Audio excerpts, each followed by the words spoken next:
tanghali po, Buhay Tracking. Ayan, kung saan panuorin po natin ang aktual na pagsasakay po ng mga tao o pagsasakay ng mga kalakal o produkto dito po sa port ng Pulang Bato. Yan mga idol, ito pong nakikita nating maliit na parang barko na yan o passenger. Yan po ang papuntang biyaheng Pulang Bato o tinatawag na Bugo City papuntang Bilyaba, Leyte. Yan mga idol. Mga idol, ang Bilyaba, Leyte po, siya po ay binubuo ng parte ng Leyte o tinatawag natin na Region 8 mga idol. Visayas area po yan mga idol, kasama din ng Cebu. Yan, Cebu, Bacolod, Iloilo.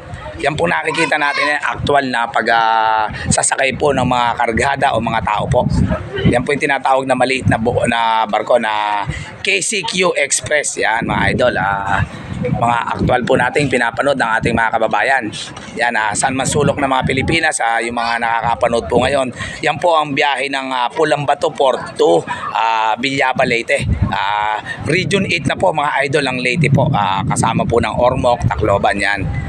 Yan po ang tinatawag na Region 8 mga idol. Pero parte pa rin po siya ng Visayas area.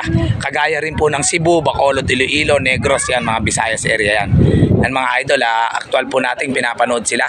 Yan, biyahe daw po yan ng Bilyaba, Leyte. Yan, Buhay Tracking.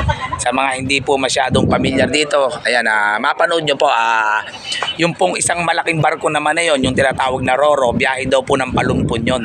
Ganun pa rin po mga idol, sakop din siya ng Leyte o tinatawag natin na Region 8. Yan mga idol, galing po yan ng Bilyaba, Leyte.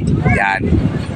Tapos magsasakay po ulit dito Port Pulang Bato o Cebu papuntang Bilyaba. Balik-balik lang po yan idol.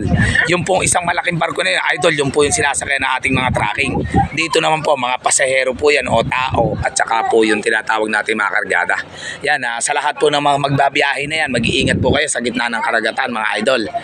Yan po ang dalangin ni Buhay Tracking sa lahat po ng mga pasahero, especially po yung mga sakay po ng maliit na barko na yan. Yan, sila po yung magbabiyahe po. Halos mga tao po ang mga sakay niya na idol. Hindi po siya nasasakay ng mga katulad ng malaking barko na yun na pang-truck. Yan, puro tao po yan tsaka mga kargada mga idol.